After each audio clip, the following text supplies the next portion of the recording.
Hi, I'm Bobby Halton, and welcome.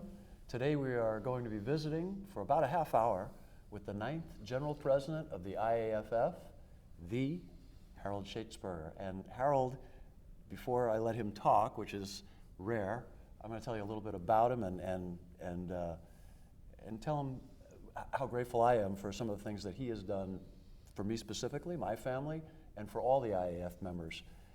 In 1999, our general president was an officer in the Fairfax Fire Department, and he was moving up through the ranks, had an incredible career, and he was also the president of the Virginia Professional Firefighters Association, ran for general president. He succeeded Al Whitehead in 2000, and 10 months later, we experienced 9/11, probably the most impactful event in the history of the American Fire Service, bar none. A lot of people wondered how we react and how we would step up and how things would be handled. Well, they were handled gracefully and elegantly. Subsequently, we had several major things to overcome. Firefighters became extremely ill subsequent to 9/11. Ergo, we had the Zergoda Bill, which required incredible legislative action, incredible perseverance, and incredible effort to get through Congress appropriately, not half-heartedly, not partially, but completely. Due to the General President's efforts, that was done. But not only that, the IAFF set up the World Trade Center Health Program, which provides health care and other information to all the responders who were there, and set up abilities for us to register. Subsequently, we had the Cancer Registry. Finally, again, through the efforts of the General President and the IAFF. But it's interesting, with all that going on, you would think that his hands would be completely full. Before we ever had the financial crisis, in his very first term, he started our IAFF Financial Services, which allows us to put deferred compensation aside and allows us to have insurance at rates that we can afford as firefighters. Might not seem like a big idea to some of you out there who are in departments that are well funded or places that have a high income rate, but to a lot of us that worked in smaller organizations and cities that were struggling, it was a game changer. It allowed us to put our kids into the schools we wanted to put them into, or buy that second car for the wife, or have that insurance that we knew we were going to need. And that was before the recession began. There have been challenges and there have been disasters throughout our entire careers as firefighters. And if you're an IAFF member, the General President created the Disaster Relief Fund. So if you're a member and you get hit by a tornado, like my brothers and sisters in Oklahoma and Texas and Kansas, you get your disaster relief money from the federal government, but you also get it from the IAFF. Recently, down in Houston, dozens upon dozens of IAFF members lost their homes completely while they were out rescuing people, while they were out serving. The Disaster Relief Fund augmented their insurance money and helped them get back up on their feet. And then most recently, we became aware of the growing amount of effect that the job has on us. Our generation, and we're going to talk about when we came on years ago, didn't have as in-depth of an understanding, or maybe we didn't have the ability to talk about it, but we're learning now about PTSD and all kinds of issues that are arising among the fire community. Some as a result of our activities on the job as what they call an acute exposure, where people go to horrific things like Newtown and events like that that are just devastating, but also cumulatively, riding on a rig day after day and night after night, and sleep deprivation and all those issues. Again, through the General President's leadership, we now have the Center for Excellence, where firefighters can go, where and I always get the recovery folks, American Recovery or Advanced Recovery Systems. Advanced Recovery Systems. Wonderful people who the IAFF has invested a ton of training in, gives training to IAFF members, firefighters who need help with those kinds of issues. We don't call them disorders, they're issues. There's nothing about it. Good, strong, healthy men and women have these issues from what we do, and that's really important. And that brings us to today, the Cancer Summit. 60% of the names, General President, on the wall, cancer. Last year, 249 names on the wall for line of duty deaths, 164 of those due to cancer. And it's a scourge right now on our profession, nothing less than a scourge, and The experience rates of cancer within our profession and our population, so multiple times higher than the general population. And you know, Bobby, when everybody needs to take into context, it's not just that it's a raw higher number of experience. It's knowing that our profession, young men and women, when they go on the job, they are the healthiest population. That's exactly and right. they are fit. That's exactly right. And yet during the course of their career and the exposures and the environments they work in, they're getting cancer at higher and higher rates.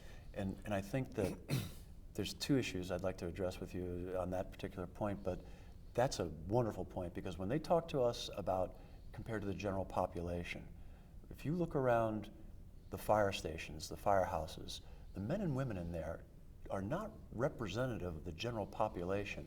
They're fitter, they're more aware, they're more active than the general population. So our rates should be substantially lower. We call it a healthy worker syndrome. Right, and again, in large part to initiatives like Peer Fitness. Yes. Through the IAFF, and even the peer support groups that we have. And Wellness Fitness Initiative. Wellness Fitness Initiative, which has nutrition, it has hygiene, it has medical sleep. examinations. Right, and so how did we get here? I mean, you started in '68. I started in '66. '66. Excuse me. Sorry, and, you look younger. No, listen, you got to tell the truth. If somebody's out there going to Google They got a it. calendar. Yeah, they've got it right there. No, listen, I was a 20-year-old kid like most of our members. Right. Most of those on this job, you go on the job when you're young. I just asked you, you're 18 years old when you went on the job. Right. I was 20 years old. And back then, you know, there was less awareness. But I also think that there was a cultural component to how do I show my steel? You know, am I as superhuman as we think we are? And one of the ways that you would do that is, you know, how dirty is my gear? How gritty is my helmet? You know, the dirtier, the grittier, the better fireman you were. I remember when we were on the job early on, yeah, we had a SCBA, and it was in a little suitcase about this big. Right. And it was usually stuck back in a compartment. And the last thing you would ever do would be to touch that suitcase. Because if you opened that suitcase up with your peers, your colleagues, your crews, it was like, hey, what's with you? You can't take it, pal? We had the Cooper hose jacket in front of it. And so it was all this cultural stigma and unawareness. We also talked about, and thank God I haven't smoked in over 45 years, but I remember on the job, what's the first thing you'd do when you'd finish with a working fire? You'd walk right out of there, the first thing you'd do is light up. All of this leading to our understanding now of that we've got to train better, we've got to look at exposure, we've got to have better protocols, we've got to look at this from new diagnostic tools, new treatment protocols. We've got to make sure that we're really deconning at the scene. They were starting to bag up turnouts, so we're demanding second sets so that you have clean gear. I just had an opportunity earlier today to meet with some of the companies who are actually manufacturing the fabrics that are going into the turnouts and the work they're doing, you know, to try to, on one hand, you know, protect against heat exposure, on the other hand, evaporation, but all with better cleanability so that we can quit bringing in these carcinogenic products in our gear. What's the first thing you would do when you finish with a job? You open up the door, well, throw in your turnouts right in the jump seat or right in the officer's seat. When it was cold, you just kept them on. And that's where the exposures, you take them into the station.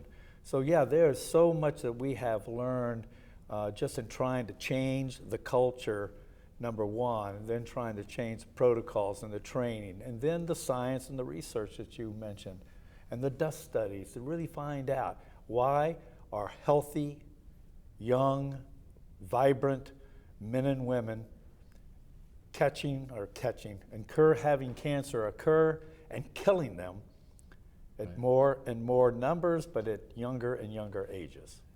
So to get to some of the answers, you brought together some of the best minds in the business, Kerber, Fent, Burgess, Skull, Moore, Horn. I mean, these are the men and women who collectively, they're not just, all of them anecdotally are firefighters, but they're really scientists and they're really researchers and they're really medical professionals. So you've brought them together, and you've brought together Globe and MSA and DuPont and Tenkata, and so now we've got, and Gore. So you've got all of us here. What's your hope over the next 2 days? We're going to have our 400 plus delegates here who are, we hope to be able to send back to their departments, to their locals, but their departments, better equipped, better resourced, understanding, number one, the science that is going into a lot of the work and a lot of the products. But we also want to send them back with a commitment to understand that there's a political component, there's a legislative component. Exactly right. You know, whether we like it or not, cancer is an occupational disease, and it needs to be clearly treated as such. And so we have to make sure that legislatively and politically it's being covered by health care plans adequately, workers' comp plans, that our pension systems are considering those, unfortunately, that may have to retire with cancer are considered a duty-related, occupational-related retirement. So there's a benefit side and that part of our work that we want to send them home. But we really want to make sure they go home and try to change, again, the culture and the attitude toward what are today's techniques. Well, it's not just diesel exhaust systems. That was a start, though. Right. That was now years ago. But right. there are more and more ways that we know that the hoods, you know, they wear them. How often are they washing them? Right. Are they cleaning them after every working fire? And so this is about us trying to help inform, but also inform the research community. Also get the research community and the business community to further engage and understand they've got a role in helping us to change this paradigm and this trend line where cancer is just on the increase in this population where it seems counterintuitive. I couldn't agree more with everything you said, and I think the idea of bringing in the affiliate leadership so that now we have the men and women who among those organizations are the most respected because they were elected by their peers and they're here getting education. Because a lot of what, I don't know, some great guy once said that a lie will get around the world before the truth will get out of bed. When you bring in the men and women that you brought in, and when you bring in reliable people like the corporations and the representatives who they're sending, they're going to get good information. They're going to get the truth as we understand it today. So it's going to better equip them to do that. Well, we want them to go home and partner up with command. I mean, we don't want relationship between management and labor. It doesn't need to be contentious. Sometimes it is. That's the nature of it. But there's more times when there's an ability to collaborate and to partner. And so to go back, and sometimes command may want to do the right thing. They've got their bosses, maybe, you know, holding them accountable. And so we send them back to say, yeah, Metro Chiefs, work with us. Let's all be in this together. And let's make sure that if we have a wellness fitness initiative, which we do, is your department going to implement it? Are you going to guarantee that your crews are going to get their medical examinations, you know, every year? That's where we're going to catch these cancers earlier, right, and then be able to treat them with better treatment protocols. And to your point, I remember, and I can't remember exactly where we were together. I can't remember where we were. And there was a group of folks who do those studies, one of those Data, one of those companies. And this is probably 15 years ago. We were together and we were talking about cancer. We were talking about presumptive laws, which were new then. I mean, they were absolutely new. And the knock on us was, we were both pushing for it, and the knock on us was from these folks, where's the data to prove it? Now, and you've got men and women here from that data, Dr. Daniels and the CDC. Tomorrow you're going to be hearing from the experts, from expert. The medical community, from the scientific community, from the studies from the CDC, you know, underwrote that, yes, we have the empirical data that makes the connection and the causation between exposure, your job, in cancer. So it's no longer just that we know, you and I know hundreds of firefighters who have had cancer, we've lost to cancer, who are dealing with cancer. It's not just anecdotal anymore. That's correct. The CDC in 2015, Dr. Daniels and all the other good folks who are involved in that, said firefighting is causal to cancer, period. And that needs to get out And broader. we have a lot more research. You know, we have a University of Miami that now is, I believe it's the first, is now gathering and creating their tumor bank within their fire service down in South Florida. Again, to provide the researchers with the what they need to be able to do the real science and to be able to again make those connections between exposure, atmosphere, and the type of cancers that we're experiencing. Right, and it's not just that you and I are focused on protecting our families and our members and our friends' financial health and well-being and all of that. We're trying to change the culture, as you said several times. We're trying to change the behaviors so that people understand, wait a second, this will cause cancer. And it's not an if game, because there's hereditary cancers, we get that. This is causal, this is acquirable. This is something you don't have to get. And as you well know, Bobby, you know, there's one thing that's very constant within the fire service, and that is the typical resistance to change. Oh, yeah. And so to be able to, you know, make the connections, you know, to have them understand that, you know, am I going to really bag up my gear? Is that a practical, you know, protocol? Hey, that sounds good, but what am I going to do when I'm doing, you know, 4 or 5 runs a shift? I mean, that's real, but we have to really change this the practice of, yeah, they got to start deconning. Yes, they got to start washing themselves down. Yes, they got to make sure that the turnouts are going into extractors after every working fire.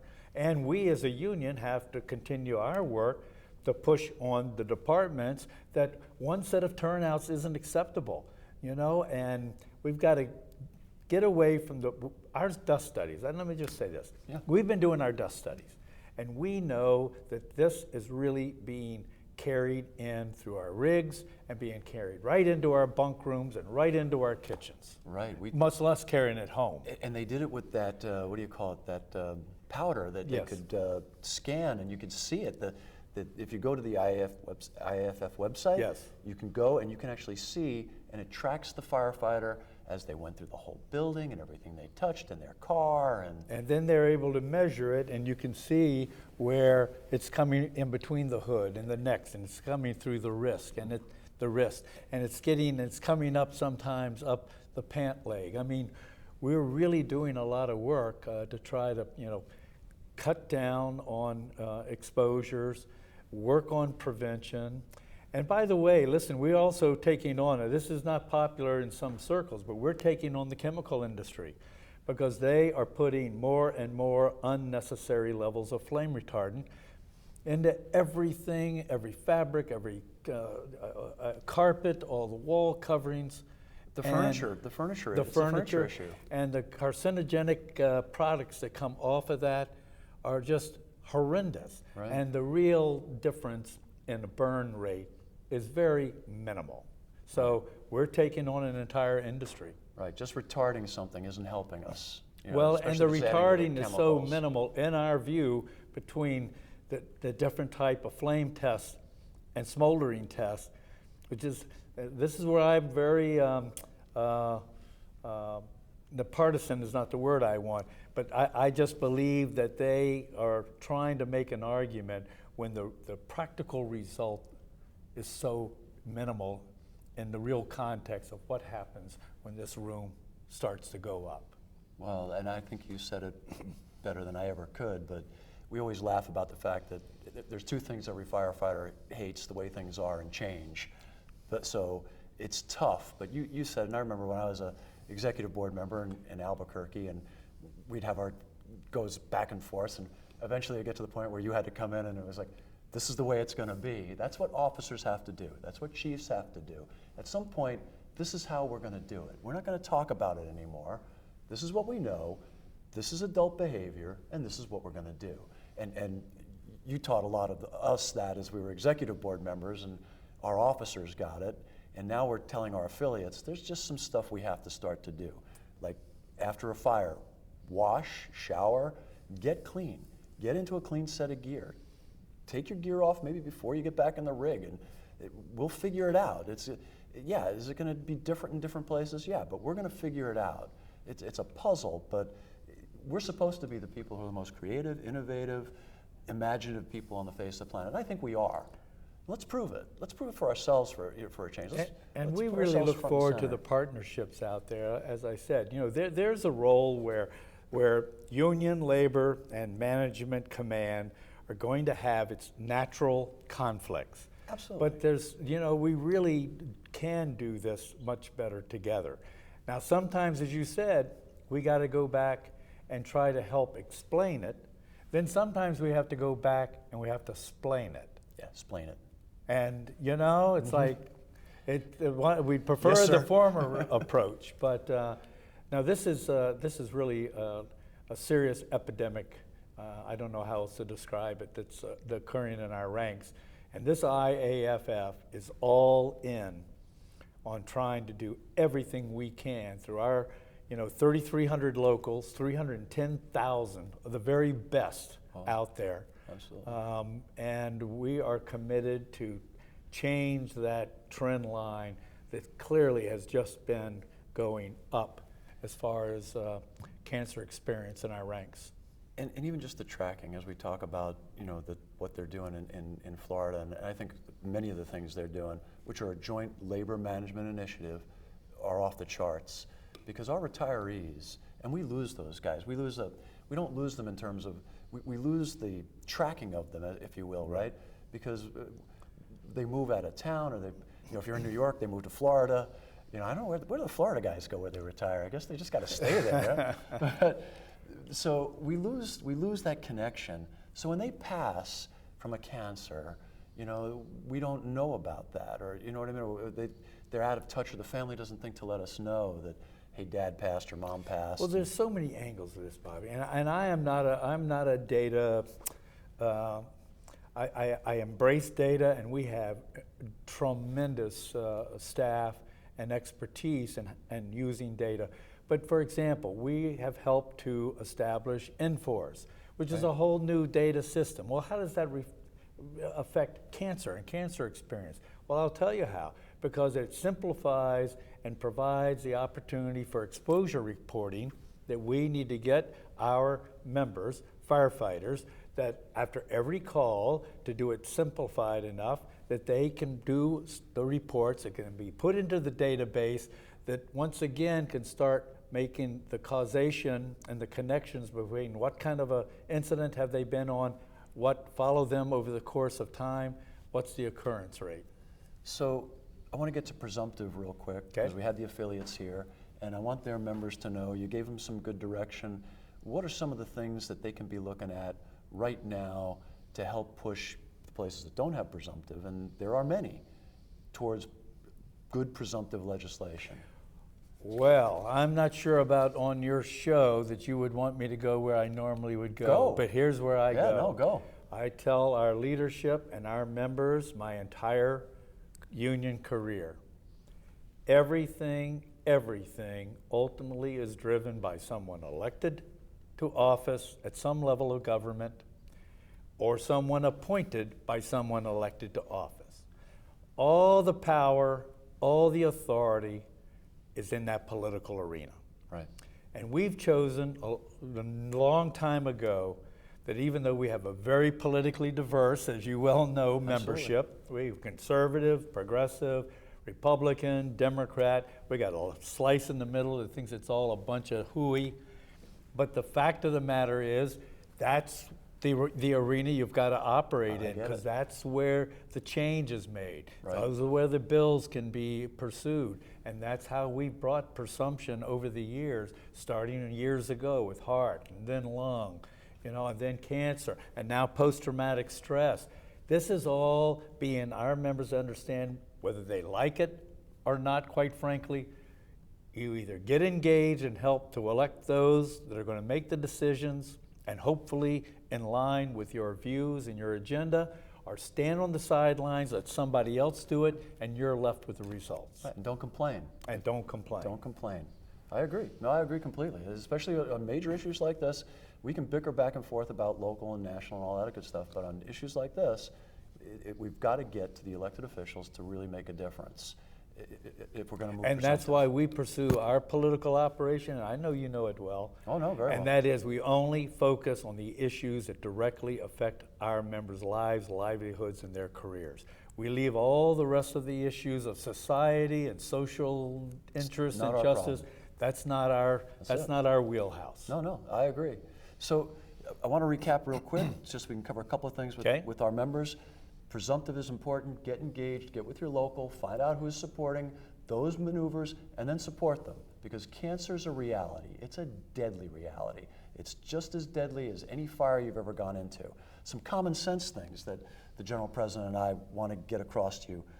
Work it into your protocols, into your SOPs. We're working with the NFPA.